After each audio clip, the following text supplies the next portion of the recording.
Dulu ada satu orang budak, diperintahkan sama majikannya pergi ke pasar.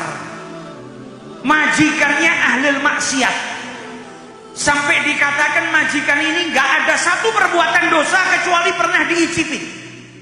Gak pernah sholat, minum minuman keras, ahli maksiat, bahkan sering menyiksa budaknya.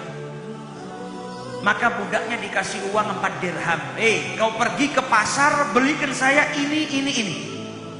Itu budak pergi ke pasar, sampai di pasar dia heran. Lihat pasar sudah siang hari, tutup, gak ada yang buka.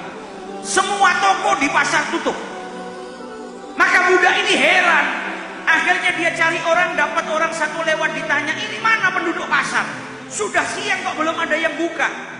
Maka orang yang lewat tadi bilang, hari ini ada pengajian di tempatnya salah seorang ulama besar namanya Syekh Mansur. Syekh Mansur itu kalau ngaji satu desa semuanya hadir. Makanya orang-orang pasar ini semuanya belum buka tokonya karena masih ngaji di tempatnya Syekh Mansur. Maka budak ini tadi kemudian pergi ke tempatnya Syekh Mansur. Daripada saya nganggur duduk di pasar, pasarnya belum buka, mending saya pergi ke tempat Syekh Mansur, saya ngaji di sana, selesai ngaji baru beli hajatnya majikan saya. Sampai di tempatnya Syekh Mansur, selesai pengajian, ada fakir miskin. Minta sama Syekh Mansur, ya Syekh, saya ini sedang butuh. Saya ini sedang kepepet, tolong bantu saya butuh uang 4 dirham. Kata Syekh Mansur, saya hari ini belum dapat rezeki dari Allah. Rezeki uang belum dapat. Tapi sebentar, barangkali di majelis ini ada yang bisa bantu. Maka Syekh Mansur bilang kepada santri-santrinya yang hadir, siapa yang mau bantu fakir miskin ini 4 dirham, maka saya akan doakan dengan 4 doa. Doanya orang soleh itu makbul. Belum lagi doanya di majelis ilmu. Kata Nabi Muhammad, tidak berkumpul 40 orang dari umatku kecuali di situ ada wali min auliyaillah. 40 umat Islam berkumpul, salah satunya wali. Kalau mengamini doanya diijabahi oleh Allah Subhanahu wa taala. Ini budak nggak pakai berpikir panjang. Ketika fakir miskin tadi butuh 4 dirham, dia ngacungkan tangannya. Saya mau bantu orang itu. Padahal bukan uangnya majikannya. Dikasihkan ke fakir miskin tadi, kemudian dia dipanggil oleh Syekh Mansur. Kau mau doa apa? Saya doakan biar diaminin orang segini banyaknya, biar doanya mustajab. Kata budak tadi, yang pertama doakan supaya majikan saya itu taubat. Budaknya ini sering dizalimin, tapi nggak lupa sama majikannya. Saya punya majikan, zalim sama saya, tapi saya nggak mau dia mati dalam keadaan maksiat, belum dapat ampunan dari Allah. Doakan supaya majikan saya bertaubat. Didoakan sama Syekh Mansur. Yang kedua, kau minta apa? Yang kedua, tolong doakan supaya saya dibebaskan. Sudah capek saya jadi budak. Doakan supaya majikan saya membebaskan saya. Didoakan sama Syekh Mansur. Yang ketiga, kau minta apa? Yang ketiga, doakan supaya saya dapat rezeki untuk ganti 4 dirham duit majikan saya yang saya pakai ini. Ini bukan duit saya. Kalau saya nggak bisa ganti nanti repot. Tolong doakan saya dapat gantinya supaya saya bisa ganti duitnya majikan saya. Didoakan oleh Syekh Mansur. Yang keempat, kau minta apa? Yang keempat, doakan semoga saya diampuni oleh Allah. Anda juga diampuni oleh Allah, majikan saya diampuni oleh Allah, dan yang hadir di sini semuanya diampuni oleh Allah Subhanahu wa taala. Didoakan sama Syekh Mansur. Pulang ke tempat majikannya enggak bawa barang. Padahal dia disuruh ke pasar beli sesuatu, pulang tangan kosong. Sudah perginya berjam-jam, pulang enggak bawa apa-apa.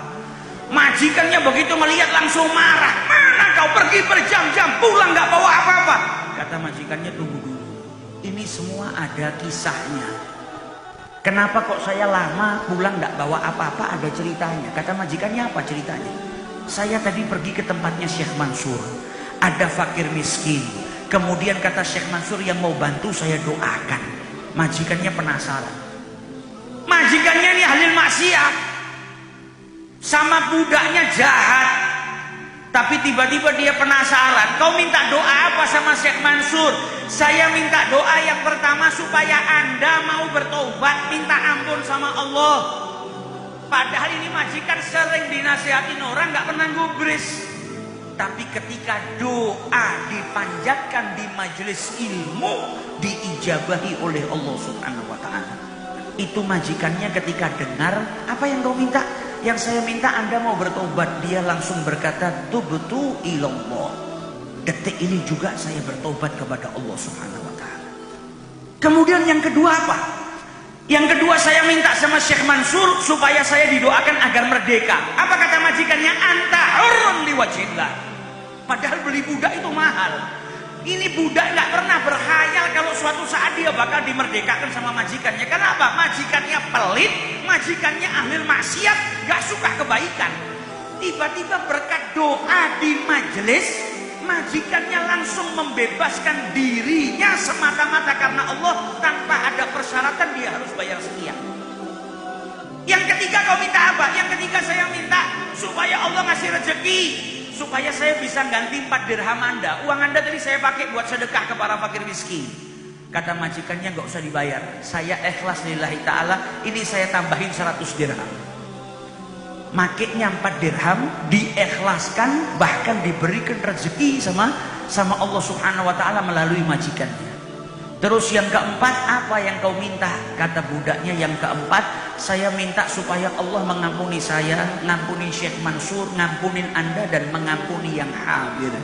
Kata majikannya, kalau yang itu saya nggak bisa ngabulkan. Kalau yang pertama, kedua, ketiga itu urusannya sama saya, maka saya bisa berikan. Kalau yang keempat, urusannya sama Allah Subhanahu wa ta'ala. Nah, yang gerakkan si majikan untuk memenuhi 3 permintaan Allah, maka mustahil permintaan yang keempat tidak dikabulkan oleh Allah Subhanahu wa ta'ala.